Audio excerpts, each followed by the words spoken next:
ಹಾಗಾಗ ಕೆಲವರು ಕೇಳಿದ್ದಾರೆ, ಗುರುಗಳೇ ನೀವು ಈ ತಾಯ್ತ ಕೊಡ್ತೀರಾ, ಈ ಒಂದು ಯಂತ್ರ ಮಾಡ್ಕೊಡ್ತೀರಾ, ಇದು ಕೆಲಸ ಮಾಡುತ್ತಾ ಮಾಡಲ್ವಾ ನಾನು ಅಂತ. ಅವಾಗ ಪಾರ್ವತಿ ಹೇಳ್ತಾಳೆ, ಏನಿಲ್ಲ, ಯಂತ್ರ ತಂತ್ರ ತಾಯ್ತ ಅಂತ ಈ ವಿದ್ಯೆಗಳನ್ನು ನೀನು ಹೇಳ್ಕೊಡು. ಶ್ರೀರಾಮ್ ಅಂತೀರ, ಬರೀ ರಾಮ್ ಅಂತ ತಗೊಂಡ್ರೆ ಸಾಕು. ಶ್ರೀ ಆಂಜನೇಯಂ ಅಂತೀರ, ಬರೀ ಆ ಅಂತ ತಗೊಂಡ್ರೆ ಸಾಕು. ಮಹಾದೇವ ಅಂತ ಅಂತೀರ, ಬರೀ ಮಾ ತಗೊಂಡ್ರೆ ಸಾಕು. ಶಿವಾಯ ಅಂತೀರ, ಬರೀ ಶಿ ತಗೊಂಡ್ರೆ ಸಾಕು. ಓಂ ಶಾಂತಿ. ವೀಕ್ಷಕರೇ, ಭಕ್ತರ ಅಭಿಮಾನಿಗಳೇ, ಗುರುಮಕ್ಕಳೇ, ಮಿತ್ರರೇ, ನಿಮ್ಮೆಲ್ಲರಿಗೂ ಒಳ್ಳೆಯದಾಗಲಿ. ಗುರುಗಳು ಸಿದ್ಧರು ಕೊಟ್ಟಂಥ ತಾಯ್ತ ಯಂತ್ರದ ಶಕ್ತಿ ಎಷ್ಟಿರುತ್ತೆ, ಅದಕ್ಕೆ ಗ್ಯಾರಂಟಿ ಇದೆಯಾ, ಅದು ಎಷ್ಟು ದಿನದಲ್ಲಿ ಕೆಲಸ ಮಾಡುತ್ತೆ, ಈ ರೀತಿಯ ಪ್ರಶ್ನೆಗಳು ಸಾಕಷ್ಟು ಮಂದಿಯಲ್ಲಿ ಇರುತ್ತೆ. ನನಗೂ ಹಾಗಾಗ ಕೆಲವರು ಕೇಳಿದ್ದಾರೆ, ಗುರುಗಳೇ ನೀವು ಈ ತಾಯ್ತ ಕೊಡ್ತೀರಾ, ಈ ಒಂದು ಯಂತ್ರ ಮಾಡಿಕೊಡ್ತೀರಾ, ಇದು ಕೆಲಸ ಮಾಡುತ್ತಾ ಮಾಡಲ್ವಾ, ಒಂದು ವೇಳೆ ಇದು ಕೆಲಸ ಮಾಡುತ್ತೆ ಅನ್ನೋದಾದರೆ ಎಷ್ಟು ದಿನದಲ್ಲಿ ಕೆಲಸ ಮಾಡುತ್ತೆ, ಈ ರೀತಿಯ ಪ್ರಶ್ನೆಗಳನ್ನು ಕೆಲವರು ನನ್ನ ಹತ್ರ ಕೇಳಿದ್ದಾರೆ. ವೀಕ್ಷಕರೇ, ಗುರುಮಕ್ಕಳೇ, ಭಕ್ತರೇ, ಮಿತ್ರರೇ, ನಿಮ್ಗೆಲ್ಲರಿಗೂ ಹೇಳೋದು ನಾನು ಒಂದೇ ಮಾತು, ತಾಯ್ತ ಅಂದರೆ ಏನು ಅದ್ರ ಬಗ್ಗೆ ಮೊದಲು ಸ್ವಲ್ಪ ತಿಳ್ಕೋಬೇಕು ನೀವು. ವೀಕ್ಷಕರೇ ಗಮನಿಸಿ, ತಾಯ್ತ ಅಂದರೆ ಅದು ಕೇವಲ ಒಂದು ವಸ್ತು ಅಲ್ಲ, ಅದು ಒಂದು ತಂತ್ರಗಾರಿಕೆಯಿಂದ ಮಾಡಿದ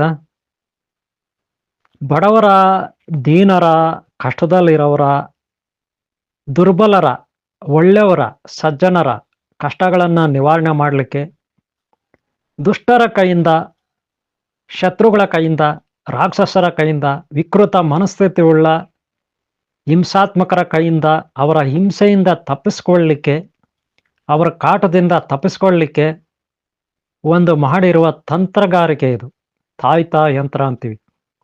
ಜಗನ್ಮಾತೆ ಆದಿಶಕ್ತಿ ಪರಾಶಕ್ತಿಗೆ ಗೊತ್ತಾಯಿತು, ಭೂಮಿ ಮೇಲೆ ಸಾಕಷ್ಟು ಮಂದಿ ಕಷ್ಟದಲ್ಲಿದ್ದಾರೆ, ವಿಕೃತರು, ಹಿಂಸಾತ್ಮಕರು, ದುಷ್ಟರು, ರಾಕ್ಷಸರು, ಅವ್ಯಾಗಿಗಳು, ಅಜ್ಞಾನಿಗಳು, ದುರಾಸೆ ಬರುಕರು, ದುರಾಚಾರಿಗಳು ಹೆಚ್ಚಾಗಿದ್ದಾರೆ ಭೂಮಿ ಮೇಲೆ.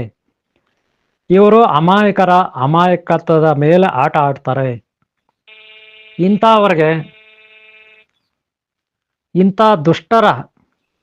ದುಷ್ಟರ ಅವರನ್ನ ಎಡಮುರಿ ಕಟ್ಟಬೇಕು, ಅವರನ್ನ ಸರ್ವನಾಶ ಮಾಡಬೇಕಾದ್ರೆ ಏನಾದರೂ ಉಪಾಯ ಹೇಳು ಪರಮೇಶ್ವರ ಅಂತ ಪಾರ್ವತಿ ಜಗನ್ನಾಟಕಕಾರನಾದಂತಹ ಆ ರುದ್ರ ಅವತಾರಿ, ಆ ಮಹಾಕಾಲೇಶ್ವರ ಮಹಾದೇವನಲ್ಲಿ ಬೇಡಿಕೆ ಇಡ್ತಾಳೆ.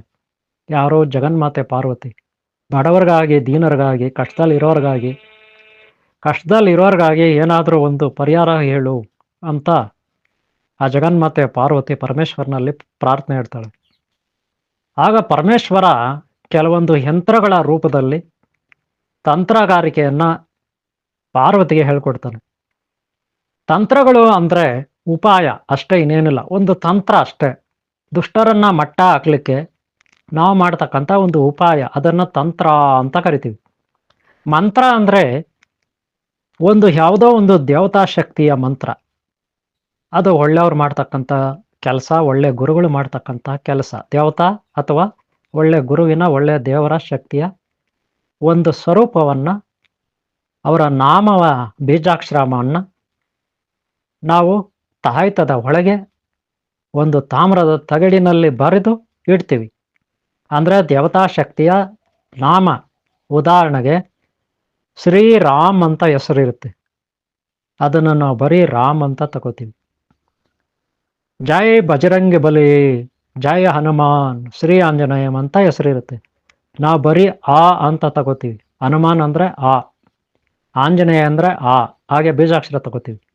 ಹಾಗೆ ಶ್ರೀಮನ್ನಾರಾಯಣನಿಗೆ ನಾರಾಯಣ ಅಂತ ಇರುತ್ತೆ, ಬರೀ ನಾ ತಗೋತೀವಿ. ಹಾಗೆ ಶಿವನಿಗೆ ಶಿವ ಅಂತ ಇರುತ್ತೆ, ಮಹಾದೇವ ಅಂತ ಇರುತ್ತೆ, ಇಲ್ಲ ಮಾ ಆದರೂ ತಗೋಬೋದು, ಇಲ್ಲ ಶಿ ಆದರೂ ತಗೋಬೋದು. ಹೀಗೆ ಬೀಜಾಕ್ಷರಗಳನ್ನು ತಗೊಂಡು ಮತ್ತು ಯಾವ್ಯಾವ ದೇವತೆ ಯಾವ್ಯಾವ ಕೆಲಸ ಮಾಡ್ತಾರಂತ ಕೂಡಿ ಗುಣಿಸಿ, ಭಾಗಿಸಿ, ಭಾಗಾಕಾರ, ಗುಣಾಕಾರ ಎಲ್ಲ ಮಾಡಿ, ಮೀನಾಮೇಷ ಎಲ್ಲ ಎಣಿಸಿ, ಒಂದು ಒಳ್ಳೆಯ ಗ್ರಹಬಲ, ನಕ್ಷತ್ರ, ಮುಹೂರ್ತ ಎಲ್ಲ ಯೋಚನೆ ಮಾಡಿ, ಒಂದು ಒಳ್ಳೆಯ ಪುಣ್ಯಕಾಲದಲ್ಲಿ ಅದನ್ನು ನಾವು ಇಷ್ಟು ದಿನ, 48 ದಿನ, 21 ದಿನ ಹೀಗೆ ವ್ರತಾಚರಣೆ ಮಾಡಿ ಬೀಜಾಕ್ಷರ ಮಂತ್ರವನ್ನು ಸಿದ್ಧಿ ಮಾಡ್ಕೋತೀವಿ. ಸಿದ್ಧಿ ಮಾಡಿಕೊಂಡಂತಹ ಬೀಜಾಕ್ಷರ ಮಂತ್ರವನ್ನ ನಾವು ಯಾವುದಾದ್ರೂ ತಾಯ್ತ ತಯಾರು ಮಾಡುವಾಗ, ತಾಯ್ತ ಅಂದರೆ ಅದ್ರ ಒಳಗಡೆ ಕೂರಿಸ್ತಕ್ಕಂಥ ಒಂದು ಯಂತ್ರ. ಆ ಯಂತ್ರ ಹೇಗಿರುತ್ತಂದ್ರೆ, ಒಂದು ಗ್ರಂಥಿಗೆ ಅಂಗಡಿಯಲ್ಲಿ ಸಿಗ್ತಕ್ಕಂಥ ಪಂಚಲೋಹದ ತಗಡು ಮೇಲೆ ಈ ಬೀಜಾಕ್ಷರಗಳನ್ನು ಕೂರಿಸ್ತೀವಿ. ಕೂರಿಸ್ಬಿಟ್ಟು ಅದನ್ನು ನೀಟಾಗಿ ಫೋಲ್ಡ್ ಮಾಡಿ ತಾಯ್ತದೊಳಗಡೆ ಸೇರಿಸಿ ಬಂದ್ ಮಾಡ್ತೀವಿ. ಹಾಗೆ ಅದರೊಳಗಡೆ ತಾಯ್ತದೊಳಗಡೆ ಒಂದು ರಕ್ತ ಭೂತಾಳ ಚಕ್ಕೆಯ ಪುಡಿಗಳನ್ನು ಹಾಕ್ತೀವಿ. ಪುಡಿ ಅಂದರೆ ಸಣ್ಣ ಸಣ್ಣ ಪೀಸ್ಗಳನ್ನು ಹಾಕ್ತೀವಿ. ಹಾಗೆ ಗಿಡಮೂಲಿಕೆಗಳ ಕಸ್ತೂರಿಯನ್ನು ಹಾಕ್ತೀವಿ. ಹಾಗೆ ಗೋರಜನವನ್ನು ಹಾಕ್ತೀವಿ. ಹಾಗೆ ವಿಭೂತಿ, ಕುಂಕುಮ, ಅರಿಶಿಣ, ಹಾಗೆ ಅಷ್ಟಗಂಧ, ಅಶ್ವಿನಿ ಗಂಧ ಇವೆಲ್ಲವನ್ನು ಸೇರಿಸ್ತೀವಿ. ಇನ್ನು ಬೇರೆ ಬೇರೆ ಎಲ್ಲ ಸೇರಿಸ್ತೀವಿ. ಇಷ್ಟು ಅಂಶಗಳು ಒಂದು ತಾಯ್ತದ ಒಳಗೆ ಅಥವಾ ಯಂತ್ರಕ್ಕೆ ಸೇರುತ್ತೆ. ಆಗದು ಆಯುರ್ವೇದಿಕ್ ಆಗಿ ಮೆಡಿಸನ್ ಆಗಿ ಪರಿವರ್ತನೆ ಇರುತ್ತೆ. ಒಂದು. ಎರಡನೇದು ಮಾಂತ್ರಿಕ ಶಕ್ತಿ ಅಂದರೆ ದೇವತಾ ಶಕ್ತಿ ಆ ತಾಯ್ತದಲ್ಲಿ ಯಂತ್ರದಲ್ಲಿ ಇರುತ್ತೆ. ಈ ಕಡೆ ವೈಜ್ಞಾನಿಕ, ಆಧ್ಯಾತ್ಮಿಕ, ಪಾರಮಾರ್ಥಿಕ ಇಷ್ಟು ಇರುತ್ತೆ. ಹಾಗೆ ತಂತ್ರಗಾರಿಕೆ, ಈ ಇಷ್ಟು ಅಂಶಗಳು ಸೇರಿದಾಗ ಒಂದು ತಾಯ್ತ ರೆಡಿ ಆಗುತ್ತೆ ಅಥವಾ ಯಂತ್ರ ರೆಡಿ ಆಗುತ್ತೆ. ಇದನ್ನ ಕಷ್ಟ ಅಂತ ಹೇಳ್ಕೊಂಡು ಬಂದಂಥ ದೀನ ದಲಿತ ಒಳ್ಳೆಯವರಿಗೆ, ಸಜ್ಜನರಿಗೆ ಮಾತ್ರ ಕೊಡಬೇಕು. ಇದು ಸಾತ್ವಿಕವಾಗಿ ಸಿದ್ಧಿ ಮಾಡಿಕೊಂಡು ಸಾತ್ವಿಕರಿಗೆ ಒಳ್ಳೆಯವರಿಗೆ, ಸಿದ್ಧಿ ಮಾಡಿಕೊಂಡಂಥ ಗುರುಗಳು ಸಾತ್ವಿಕರಿಗೆ ಒಳ್ಳೆಯವರಿಗೆ ಇದನ್ನ ಧಾರೆ ಇರುತ್ತಾರೆ ಅವರ ರಕ್ಷಣೆಗಾಗಿ. ಇದು ಪಾರ್ವತಿ ಪರಮೇಶ್ವರನಲ್ಲಿ ಕೇಳಿಕೊಂಡ್ಲು. ಪರಮೇಶ್ವರ ಈ ರೀತಿ ಸಾಕಷ್ಟು ಯಂತ್ರಗಳನ್ನ, ಅವುಗಳ ಬೀಜಾಕ್ಷರ ಮಂತ್ರಗಳನ್ನ, ಅವುಗಳ ತಂತ್ರಗಾರಿಕೆಯನ್ನ ಪಾರ್ವತಿಗೆ ಹೇಳಿಕೊಟ್ಟ. ಅದೇ ಅಮರನಾಥೇಶ್ವರ ಲಿಂಗ ಆಯ್ತು ಮುಂದೆ. ಗೊತ್ತಾಯ್ತಲ್ಲ? ಈ ರೀತಿ ಪಾರ್ವತಿಯ ಒಂದು ಉಪಯೋಗದಿಂದ ಇಡೀ ಜಗತ್ತಿಗೆ ಕಲ್ಯಾಣವನ್ನ ಆ ಭಗವಂತ ಮಹಾದೇವ ಮಾಡಿಕೊಟ್ಟ. ಕಾಲಾನಂತರ ಅದು ಋಷಿಮುನಿಗಳ ಒಂದು ಅಸ್ತಿತ್ವದಲ್ಲಿ, ಅವರ ಒಂದು ಮಾರ್ಗದರ್ಶನದಲ್ಲಿ ಜಗತ್ತಿಗೆ ಅವರ ಶಿಷ್ಯರ ಮೂಲಕ ಹರ್ಕೊಂಡು ಬಂತು ಈ ಯಂತ್ರ, ತಂತ್ರ, ಮಂತ್ರಗಾರಿಕೆ. ಆದರೆ ಅದು ಬರ್ತಾ ಬರ್ತಾ ದುಷ್ಟರ ಕೈ ಸೇರ್ತು. ಕೆಲವು ದುಷ್ಟರು ಸ್ವಾರ್ಥಕ್ಕಾಗಿ ನಾನಾ ರೀತಿಯ ಹಿಂಸೆಯ ರೂಪದಲ್ಲಿ ಅದನ್ನ ಕುಲಗೆಡಿಸಿದ್ರು ಅಂತ ಹೇಳ್ಬೋದು, ಸ್ವಾರ್ಥಕ್ಕಾಗಿ. ಅದು ಹಾಗೆ ಅವರ ವಂಶನೂ ಕೂಡ ಈಗ ವಂಶ ಪರಪರವಾಗಿ ಬೆಳ್ಕೊಂಡು ಬಂದಿದೆ. ಒಂದು ಕಡೆ ದುಷ್ಟರು, ಇನ್ನೊಂದು ಕಡೆ ಶಿಷ್ಟರು. ಇದು ಎಲ್ಲ ಕಾಲದಲ್ಲೂ ಇತ್ತು, ಇವಾಗಲೂ ಇದೆ. ಆದರೆ ಇದನ್ನ ಓದು ಬರಹ ಬರದೇ ಇರೋರು, ಓದಕ್ಕೆ ಬರಲ್ಲ ಕೆಲವ್ರಿಗೆ, ಅವ್ರಿಗೆ ಯಾವ ಮಂತ್ರ ಓದಕ್ಕೂ ಬರಲ್ಲ, ಯಾವುದು ತಿಳ್ಕೊಳ್ಳೋಕ್ಕೂ ಕಷ್ಟ ಆಗುತ್ತೆ. ಅಂಥವ್ರಿಗೆ ಈ ತಾಯ್ತ, ಯಂತ್ರ ಇವೆಲ್ಲ ಉಪಯೋಗ ಆಗುತ್ತೆ. ಅದನ್ನ ಕೇವಲ ತಗೊಂಡ್ಬಿಟ್ಟು ತಾಯ್ತನ ಕಟ್ಕೊಬಿಟ್ರೆ ಆಗೋದಿಲ್ಲ. ಕಟ್ಕೊಬಿಟ್ಟು ಹಾಗಾಯ್ತು ಎಲ್ಲ ಇಷ್ಟಕ್ಕೆ ಮುಗ್ದೋಯ್ತು ಅಂದ್ರೆ ಆಗೋದಿಲ್ಲ. ಗುರುಗಳು ಮಾಡಿಕೊಟ್ಟಂತಹ ತಾಯ್ತ ಶುದ್ಧವಾಗಿರುತ್ತೆ. ಅದನ್ನ ತಗೊಂಡ್ಮೇಲೆ ಅದಕ್ಕೆ ಯಾವುದೇ ರೀತಿಯ ಸೂತಕ ಬೀಳ್ದ ಹಾಗೆ, ಅಂಟು ಮುಂಟು ತಗಲ್ದ ಹಾಗೆ ನೋಡ್ಕೋಬೇಕು. ಇದು ಒಂದನೇದು. ಯಾವ ರೀತಿ ಯಾರಾದರೂ ಸತ್ತೋಗ್ಬಿಟ್ರೆ ಆ ಟೈಮಲ್ಲಿ ತಾಯ್ತ ಕುತ್ತಿಗೆಯಲ್ಲಿ ಕಟ್ಕೊಂಡು, ಕೈಯಲ್ಲಿ ಕಟ್ಕೊಂಡು ಅಲ್ಲಿ ಹೋಗಬಾರ್ದು. ಯಾರಾದರೂ ಸತ್ತೋಗ್ಬಿಟ್ರೆ ನೀವು ಹೋಗಿ, ಬೇಡ ಅಂತವ್ರು ಯಾರು ಹೋಗಿ, ಆದರೆ ತಾಯ್ತಾನ ಬಿಚ್ಚಿ ಜೋಬಲ್ಲಿ ಹಾಕ್ಕೊಳ್ಳಿ, ಇಲ್ಲ ಬ್ಯಾಗಲ್ಲಿ ಹಾಕ್ಕೊಳ್ಳಿ. ಅನಂತರ ಮನೆಗೆ ಬನ್ನಿ, ನೀಟಾಗಿ ಅದನ್ನು ತೊಳೆದು ದೇವ್ರ ಮುಂದೆ ಇಟ್ಟು ಸ್ವಲ್ಪ ಅರ್ಶಿನ ಕುಂಕುಮ ಇಟ್ಟು ಮತ್ತೆ ಕುತ್ತಿಗೆಯಲ್ಲಿ ಕೈಯಲ್ಲಿ ಕಟ್ಕೊಳ್ಳಿ. ಅಷ್ಟೇ, ಮುಗ್ದೋಯ್ತು.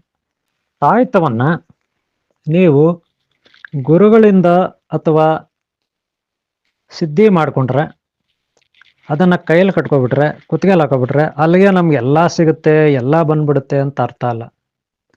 ಎಷ್ಟೋ ಜನ ನಮ್ಮ ಹತ್ರ ಕೇಳ್ತಾರೆ, ಗುರುಗಳೇ ಈ ತಾಯ್ತನ ನಾವು ಕಟ್ಕೊಬಿಟ್ರೆ ಎಷ್ಟು ದಿನದಲ್ಲಿ ನಮ್ಮ ಕೆಲಸ ಆಗುತ್ತೆ? ಗುರುಗಳೇ ಈ ತಾಯ್ತನ ಕಟ್ಕೊಬಿಟ್ರೆ ಇದು ಗ್ಯಾರಂಟಿನಾ? ಇವೆಲ್ಲ ಕೆಲಸ ಮಾಡುತ್ತಾ ಅಂತ ಕೇಳ್ತಾರೆ. ನೋಡ್ರಿ, ಆ ಜಗನ್ಮಾತೆ ಪಾರ್ವತಿ ಎಷ್ಟೋ ಮಂದಿ ಬಡವರು, ಅಮಾಯಕರು, ಅವಿದ್ಯಾವಂತರು, ಅಂದರೆ ಓದಕ್ಕೆ ಬರಲ್ಲ, ಓದಕ್ಕೆ ಬರದೇ ಇರೋರು, ಕಷ್ಟದಲ್ಲಿರೋರು, ಅಂಥವ್ರಿಗಾಗಿ ಆ ಪರಮೇಶ್ವರನಲ್ಲಿ ಪ್ರಾರ್ಥನೆ ಇಡ್ತಾಳೆ. ಏನಂತ ಅಂದರೆ, ಪರಮೇಶ್ವರ ಕಷ್ಟದಲ್ಲಿರೋರಿಗೆ ಏನಾದರೂ ಸಹಾಯ ಮಾಡು. ವಿದ್ಯಾವಂತರು, ಜ್ಞಾನಿಗಳು, ಪಂಡಿತರು, ಗುರುಗಳು ಇವರೆಲ್ಲ ಓದಿರ್ತಾರೆ, ರಾಮಾಯಣ ಓದಿರ್ತಾರೆ, ಮಹಾಭಾರತ ಓದ್ತಾರೆ, ನಾನಾ ರೀತಿಯ ಗ್ರಂಥಗಳು ಓದ್ತಾರೆ, ಪುಸ್ತಕಗಳು ಓದ್ತಾರೆ, ಏನೋ ಜ್ಞಾನ ಪಡ್ಕೊಬಿಟ್ಟು ಕಷ್ಟಗಳಿಂದ ಬಚಾವಾಗ್ತಾರೆ. ಆದರೆ ಓದು ಬರಹನೇ ಬರಲ್ಲ. ಇನ್ನೂ ಕೆಲವರು ಓದು ಬರಹ ಬಂದರೂ ಕೂಡ ಉದ್ಯೋಗ ಸಮಸ್ಯೆ, ಕೆಲಸ ಕಾರ್ಯಗಳಲ್ಲಿ ತೊಡಗ್ತಾರೆ. ಹೆಚ್ಚಾಗಿ ತಪಸ್ಸಾಧನೆ ಮಾಡೋಕ್ಕಾಗಲ್ಲ, ಯೋಗ ಸಾಧನೆ ಮಾಡೋಕ್ಕಾಗಲ್ಲ, ಈ ರೀತಿ ಮಾಂತ್ರಿಕ ವಿದ್ಯೆಗಳನ್ನು ಕಲೀಲಿಕ್ಕಾಗಲ್ಲ. ಅಂಥವ್ರ ಕತೆ ಏನು? ಅವರು ಒಳ್ಳೆಯವರಾಗಿರ್ತಾರೆ. ಒಳ್ಳೆಯವರಾಗಿರೋರಿಗೆ ಸಹಾಯ ಮಾಡಲೇಬೇಕಲ್ವ ನಾವು ಅಂತ ಪಾರ್ವತಿ ಪರಮೇಶ್ವರನಲ್ಲಿ ಕೇಳ್ತಾಳೆ. ಅದಕ್ಕೆ ಪರಮೇಶ್ವರ ಹೇಳ್ತಾನೆ, ಏನು ಸಹಾಯ ಮಾಡ್ಬೇಕು ಅವರಿಗೆ ಅಂತ. ಪರಮೇಶ್ವರ ಕೇಳ್ತಾನೆ, ಏನು ಸಹಾಯ ಮಾಡ್ಬೇಕು ಅವರಿಗೆ ನಾನು ಅಂತ. ಅವಾಗ ಪಾರ್ವತಿ ಹೇಳ್ತಾಳೆ, ಏನಿಲ್ಲ, ಯಂತ್ರ ತಂತ್ರ ತಾಯ್ತ ಅಂತ ಈ ವಿದ್ಯೆಗಳನ್ನು ನೀನು ಹೇಳ್ಕೊಡು. ನನಗೆ ನೀನು ಹೇಳ್ಕೊಟ್ರೆ ನಾನು ಈ ಜಗತ್ತಿಗೆ ಕೊಡ್ತೀನಿ ಅಂತ ಪಾರ್ವತಿ ಹೇಳ್ತಾಳೆ. ಆವಾಗ ಪರಮೇಶ್ವರ ಕೆಲವೊಂದು ಬೀಜಾಕ್ಷರ ಮಂತ್ರಗಳನ್ನು ಹೇಳ್ಕೊಡ್ತಾನೆ.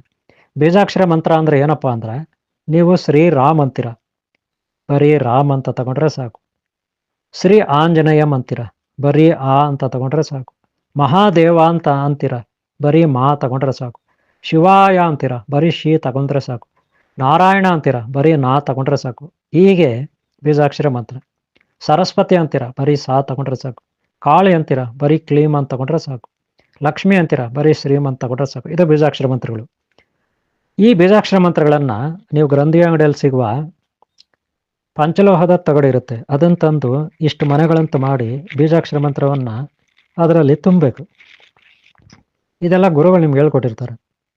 ಅದರಲ್ಲಿ ಬರೆದು ತಗಡಲ್ಲಿ ಬರೆದು ನೀಟಾಗಿ ಫೋಲ್ಡ್ ಮಾಡಿ ಖಾಲಿ ತಾಯ್ತದ ಒಂದು ಇದರಲ್ಲಿ ತುಂಬಿ, ಅದರಲ್ಲಿ ಗೋರೋಜನ, ಕಸ್ತೂರಿ, ಆಯುರ್ವೇದಿಕ್ ಕಸ್ತೂರಿ, ಗಿಡಮೂಲಿಕೆಗಳ ಕಸ್ತೂರಿ, ಅಶ್ವಗಂಧ ಅಂತೀರಿ ಅದು, ಅಶ್ವಿನಿಗಂಧ, ಅಷ್ಟಗಂಧ, ಓಕೆನಾ, ಅಷ್ಟಗಂಧ, ಆಮೇಲೆ ರಕ್ತಾಭೂತ ಹಳೆ ಒಂದಷ್ಟು ಚೂರುಗಳು, ಅರ್ಶಿನ ಕುಂಕುಮ, ಆಮೇಲೆ ಕೆಲವೊಂದು ವಿಭೂತಿ, ಹಾಗೆ ಸಾಕಷ್ಟು ಕೇಸರಿ, ಇನ್ನೊಂದು ಮತ್ತೊಂದು ಅದರಲ್ಲಿ ನಾವು ತುಂಬಬೇಕಾಗುತ್ತೆ, ಯಾವುದು ತಾಯ್ತದಲ್ಲಿ. ಹಾಗೆ ಇದಕ್ಕೆ ಸಿದ್ಧಿ ಯಾರು ಮಾಡ್ಕೊಂಡಿರ್ತಾರೆ, ಯಾವ ಗುರುಗಳು ಸಿದ್ಧಿ ಮಾಡ್ಕೊಂಡಿರ್ತಾರೆ ಮಂತ್ರವನ್ನು, ಬೀಜಾಕ್ಷರ ಮಂತ್ರಗಳನ್ನು, ದೇವತಾ ಶಕ್ತಿಗಳ ಮಂತ್ರವನ್ನು, ಅವರು 108 ಸಾರಿ ಹೇಳಿ ಊದ್ಕಡ್ಡಿ ಹಚ್ಚಿ, ಕರ್ಪೂರ ಬೆಳಗ್ಗೆ, ದೀಪ ಹಚ್ಚಿ ಬೆಳಗ್ಗೆ ಅದಕ್ಕೊಂದು ಶಕ್ತಿಯನ್ನು ತುಂಬಬೇಕು. ಯಾವಾಗ? ಒಳ್ಳೆ ಕಾಲಮಾನಗಳಲ್ಲಿ. ಯಾವಾಗ ಒಳ್ಳೆ ಕಾಲಮಾನ? ಒಳ್ಳೆ ಗ್ರಹ ಬಲ, ನಕ್ಷತ್ರ ಬಲ, ಒಳ್ಳೆ ಯೋಗಗಳಿರ್ತದೆ. ಹಾಗೆ ಒಳ್ಳೆ ತಿಂಗಳುಗಳಿರುತ್ತೆ, ಹುಣ್ಣಿಮೆ ದಿನಗಳು, ಹಬ್ಬಗಳು ಇತ್ಯಾದಿಗಳಲ್ಲಿ, ಉತ್ಸವಗಳು ಇತ್ಯಾದಿಗಳಲ್ಲಿ ಅದನ್ನು ಸಿದ್ಧಿ ಮಾಡ್ಕೋಬೇಕು. ಹಾಗೆ ಗ್ರಹಣ ಕಾಲಗಳಲ್ಲಿ ಸಿದ್ಧಿ ಮಾಡ್ಕೋಬೇಕು. ಸಿದ್ಧಿ ಮಾಡ್ಕೊಂಡಂಥ ಬೀಜಾಕ್ಷರ ಮಂತ್ರವನ್ನು ನೀವೇನು ಪಂಚಲೋಹದ ತಗಡೆ ಇರುತ್ತೆ, ಗ್ರಂಥಿ ಅಂಗಡಿಯಲ್ಲಿ ತಂದಿರ್ತೀರಿ, ಆ ಪಂಚಲೋಹದ ತಗಡ ಮೇಲೆ ಬೀಜಾಕ್ಷರ ಮಂತ್ರಗಳನ್ನು ಬರೀಬೇಕು. ಅನಂತರ ಅದನ್ನು ನಿಮ್ಮಲ್ಲಿ ಬಂದಂಥ ಭಕ್ತರು ಇರ್ತಾರೆ, ಕಷ್ಟ ಅಂತ ಹೇಳ್ಕೊಂಡು ಭಕ್ತರು, ಅವ್ರ ಹತ್ರ ದುಡ್ಡು ಇರುತ್ತೋ ಇಲ್ವೋ, ಅದಕ್ಕೆ ಕೊಡ್ಲಿಕ್ಕೆ ಆಗುತ್ತೋ ಇಲ್ವೋ, ಆದರೂ ಸ್ವಲ್ಪ ಆದರೂ ಅವ್ರು ಕೊಡಬೇಕಾಗತ್ತೆ. ಅವರು ಸ್ವಲ್ಪ ಆದರೂ ಅದಕ್ಕಾಗಿ ಅವರು ಕೊಡಬೇಕಾಗುತ್ತೆ. ಯಾಕಂದರೆ ಗುರುಗಳ ಹತ್ರ, ದೇವ್ರ ಹತ್ರ ದಕ್ಷಿಣೆ ಇಲ್ಲದೆ ತಗೋಬಾರ್ದು. ಯಾರೇ ಆಗಲಿ ಗುರುಗಳ ಹತ್ರ, ದೇವ್ರ ಹತ್ರ ದಕ್ಷಿಣೆ ಇಲ್ಲದೆ ಯಾವುದೇ ವಸ್ತು ಖರೀದಿ ಮಾಡಬಾರ್ದು, ತಗೋಬಾರ್ದು. ಇದು ವ್ಯಾಪಾರ ಅಲ್ಲ, ವ್ಯಾಪಾರದ ಮಳಿಗೆ ಅಲ್ಲ. ಗುರುಗಳು ಅಂದರೆ ಅವರಿಗೆ ದಕ್ಷಿಣೆ ಆಗಬೇಕು, ದೇವರು ಅಂದರೆ ಅದಕ್ಕೆ ದಕ್ಷಿಣೆ ಆಗಬೇಕು. ಆವಾಗಲೇ ಅದು ಫಲ ಕೊಡೋದು, ಇಲ್ಲಾಂದರೆ ಫಲ ಕೊಡಲ್ಲ, ನೆನಪಿಟ್ಕೊಳ್ಳಿ. ಜಗನ್ಮಾತೆ ಪಾರ್ವತಿ ಪರಮೇಶ್ವರನಲ್ಲಿ ಬೇಡಿಕೊಂಡು ಈ ಒಂದು ಯಂತ್ರ ತಂತ್ರ ಮಂತ್ರಗಳ ವಿದ್ಯೆಯನ್ನು ಕಲಿತು ಆ ಜಗನ್ಮಾತೆ ಪಾರ್ವತಿ ತನ್ನ ಶಿಷ್ಯರಿಗೆ ಕೊಟ್ಟಳು. ಆ ಶಿಷ್ಯರ ಪರಂಪರೆ ಅದು ಹಾಗೆ ಮುಂದುವರಿಸ್ಕೊಂಡು ಬಂದು ಇವತ್ತು ಇದೆ. ಆದರೆ ಇದನ್ನು ಕೆಲವರು ದುರುಪಯೋಗ ಪಡಿಸ್ಕೊತಾರೆ, ಕೆಲವರು ಸದುಪಯೋಗ ಪಡಿಸ್ಕೊತಾರೆ. ಅವ್ರವ್ರು ಮಾಡಿದ ಕರ್ಮ ಅವ್ರ ಹಿಂದೆ ಇರುತ್ತೆ, ಬಿಡಿ, ಆ ವಿಚಾರ ನಮ್ಗೆ ಬೇಡ. ಈಗ ಸದ್ಯಕ್ಕೆ ನಾನು ನಿಮ್ಗೆ ಹೇಳೋದೇನಪ್ಪ ಅಂದರೆ, ಪ್ರತಿ ತಾಯ್ತದಲ್ಲಿ ಬೀಜಾಕ್ಷರ ಮಂತ್ರ ಇರುತ್ತೆ. ನಾನು ಆಗಲೇ ಹೇಳಿದ್ದೀನಿ, ಶ್ರೀರಾಮ್ ಅಂದರೆ ಬರೀ ರಾಮ್ ಅಂತಿರುತ್ತೆ, ಮಹಾದೇವ ಅಂದರೆ ಬರೀ ಮಾ ಇರುತ್ತೆ, ಪಾರ್ವತಿ ಅಂದರೆ ಬರೀ ಪಾ ಇರುತ್ತೆ, ಲಕ್ಷ್ಮಿ ಅಂದರೆ ಶ್ರೀಮ್ ಇರುತ್ತೆ, ಸರಸ್ವತಿ ಅಂದರೆ ಸಾ ಇರುತ್ತೆ, ಕಾಳಿ ಅಂದರೆ ಕ್ಲೀಮ್ ಇರುತ್ತೆ, ರುದ್ರ ಅಂದರೆ ರಾಮ್ ಅಂತಿರುತ್ತೆ, ಕುಮಾರಸ್ವಾಮಿ ಅಂದರೆ ಸಮ್ ಅಂತಿರುತ್ತೆ, ಸರಸ್ವತಿ ಅಂದರೆ ಸಾ ಇರುತ್ತೆ. ಹೀಗೆ ಬೀಜಾಕ್ಷರ ಮಂತ್ರಗಳು ಇರುತ್ತೆ. ಗಣಪತಿ ಅಂದರೆ ಗಮ್ ಅಂತಿರುತ್ತೆ. ಈಗ ಬೀಜಾಕ್ಷರ ಮಂತ್ರಗಳು ಆ ತಾಯ್ತದಲ್ಲಿ ಇರುತ್ತೆ. ಕೆಲವರು ನನಗೆ ಕೇಳಿದ್ರು, ಈ ತಾಯ್ತದಲ್ಲಿ ಶಕ್ತಿ ಇರುತ್ತಾ, ಈ ತಾಯ್ತ ಕೆಲಸ ಮಾಡುತ್ತಾ, ಇದ್ರ ಉಪಯೋಗ ಬರುತ್ತಾ, ಇವೆಲ್ಲ ನಿಜಾನ, ಇವೆಲ್ಲ ನಂಬೋದಾ ನಂಬಾರ್ದಾ, ಇವೆಲ್ಲ ಕೇಳ್ತಾರೆ. ನಾನೊಂದು ಮಾತು ಹೇಳ್ತೀನಿ ಅಂತ ಅವ್ರಿಗೆ, ಮೊದಲು ನಿಮ್ಮ ಶರೀರಕ್ಕೆ ನಂಬಿಕೆ ಇದೆಯಾ ನಿಮಗೆ ಅಂತ ಅವ್ರಿಗೆ ಕೇಳ್ತೀನಿ. ಕೆಲವರು, ಎಲ್ಲರೂ ಅಲ್ಲ. ಮೊದಲು ಅವ್ರ ಶರೀರದ ಮೇಲೆ ಅವ್ರ ನಂಬಿಕೆ ಇದೆಯಾ, ಅವ್ರ ಮಕ್ಕಳ ಮೇಲೆ ಅವ್ರ ನಂಬಿಕೆ ಇದೆಯಾ, ಅವ್ರ ಗಂಡ ಹೆಂಡತಿ ಮೇಲೆ ಅವ್ರ ನಂಬಿಕೆ ಇದೆಯಾ, ಅವ್ರ ಮನೇಲಿರೋ ವಸ್ತುಗಳ ಮೇಲೆ ಅವ್ರ ನಂಬಿಕೆ ಇದೆಯಾ? ಈ ಜಗತ್ತಿನ ಮೇಲೆ ನಂಬಿಕೆ ಇದೆ ಅವ್ರಿಗೆ? ಅಲ್ಲ, ಈ ಜಗತ್ತು, ಆ ಮಹಾಶಕ್ತಿ, ಆ ಅತೀಂದ್ರಿಯ ಶಕ್ತಿಗಳು, ನಮಗೆ ಕಣ್ಣಿಗೆ ಕಾಣದ ದೈವಿ ಶಕ್ತಿಗಳಿದ್ದಾರೆ, ದೇವತಾ ಶಕ್ತಿಗಳು, ಗುರುಗಳು. ಆ ಮಹಾಶಕ್ತಿಗಳಿಂದ ಜಗತ್ತು ಸೃಷ್ಟಿಯಾಗಿದೆ. ಆ ಪಾರ್ವತಿ ಪರಮೇಶ್ವರನಿಂದ ಎಷ್ಟೋ ಆಸಕ್ತಿಯಿಂದ ಬಡವರಿಗೆ, ದೀನದಲಿತರಿಗೆ, ಅಮಾಯಕರಿಗೆ, ಒಳ್ಳೆಯವರಿಗೆ ಸಹಾಯ ಮಾಡಬೇಕಂತ ಜಗನ್ಮಾತೆ ಪಾರ್ವತಿ ಪರಮೇಶ್ವರನಿಂದ ಬೀಜಾಕ್ಷರ ಮಂತ್ರಗಳನ್ನು ಪಡೆದಿದ್ದಾಳೆ. ಯಾವ ರೀತಿ ತಾಯ್ತ, ಯಾವ ರೀತಿ ಯಂತ್ರ ಅಂತ ಹೇಳ್ಕೊಟ್ಟಿದ್ದಾಳೆ ಶಿಷ್ಯರಿಗೆ. ಅನಂತರ ಆ ಋಷಿಮುನಿಗಳು ತಮ್ಮ ಶಿಷ್ಯರಿಗೆ ಹೇಳ್ಕೊಂಡು ಅದು ಇಲ್ಲಿವರೆಗೂ ಬಂದಿದೆ. ಆದರೆ ಈಗ ಯಾರೋ ಕೆಲವರು ತಮ್ಮ ಸ್ವಾರ್ಥಕ್ಕಾಗಿ ತುಂಬ ಜನನ್ನ ಹಿಂಸೆ ಕೊಟ್ಟು ಅವ್ರ ಹತ್ರ ಸುಲಿತಾರೆ. ಅವ್ರಿಗೆ ಒತ್ತಡ ಹೇರಿ ಇಲ್ಲ ಸಲ್ಲದನ್ನು ಹೇಳಿ ವಂಚನೆ ಮಾಡ್ತಾರೆ. ಅವ್ರ ವಿಷಯ ನಮಗೆ ಬೇಡ, ಅವ್ರು ಮಾಡಿದವ್ರು ಹಿಂದೆ ಇರುತ್ತೆ. ಹಾಗಂತ ಎಲ್ಲರೂ ಕೆಟ್ಟವರಲ್ಲ. ಹಾಗಂತ ತಾಯ್ತದಲ್ಲಿ ಏನೂ ಇಲ್ಲ ಅಂತಲ್ಲ. ತಾಯ್ತದಲ್ಲಿರೋದು ದೇವತಾ ಶಕ್ತಿ, ಅದ್ರ ಮೇಲೆ ನಂಬಿಕೆ ಇಡಬೇಕು. ಯಾರು ಅದ್ರ ಮೇಲೆ ನಂಬಿಕೆ ಇಡಲ್ಲ ಅವ್ರಿಗೆ ಅದು ಖಂಡಿತ ಒಲೆಯಲ್ಲ.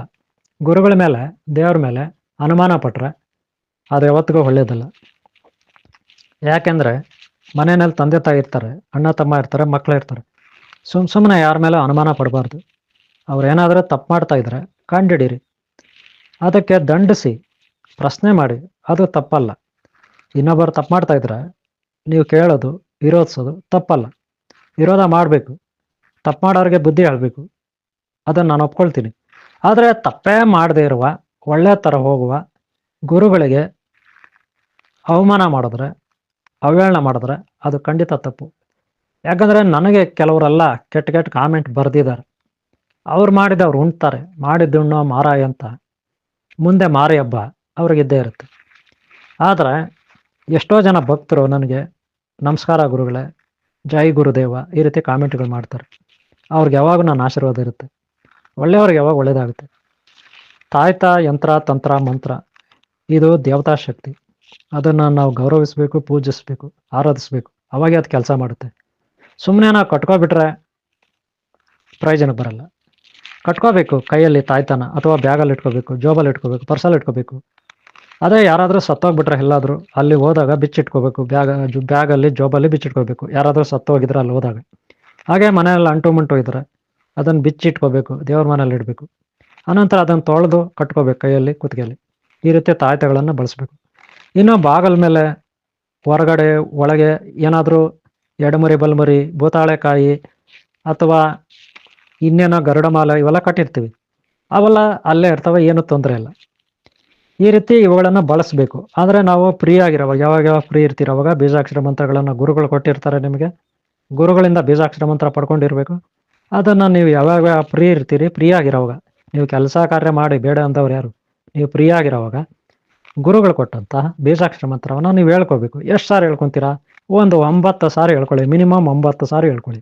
ಕಮ್ಮಿ ಅಂದರೆ 9 ಸಾರಿ ಹೇಳ್ಕೊಳ್ಳಿ ಆ ಬೀಜಾಕ್ಷರ ಮಂತ್ರವನ್ನು. ಹಾಗೆ 21 ಸಾರಿ ಹೇಳ್ಕೊಳ್ಳಿ, 18 ಸಾರಿ ಹೇಳ್ಕೊಳ್ಳಿ, 21 ಸಾರಿ ಹೇಳ್ಕೊಳ್ಳಿ, ಹಾಗೆ 48 ಸಾರಿ ಹೇಳ್ಕೊಳ್ಳಿ, ಹಾಗೆ 108 ಸಾರಿ ಹೇಳ್ಕೊಳ್ಳಿ. ನಿಮ್ಗೆ ಎಷ್ಟು ಟೈಮ್ ಇರುತ್ತೋ ಅಷ್ಟು ಹೇಳ್ಕೊಳ್ಳಿ. ನೀವು ಹೆಚ್ಚು ಹೇಳ್ಕೊಂಡಷ್ಟು ನಿಮಗೆ ಒಳ್ಳೆಯದು.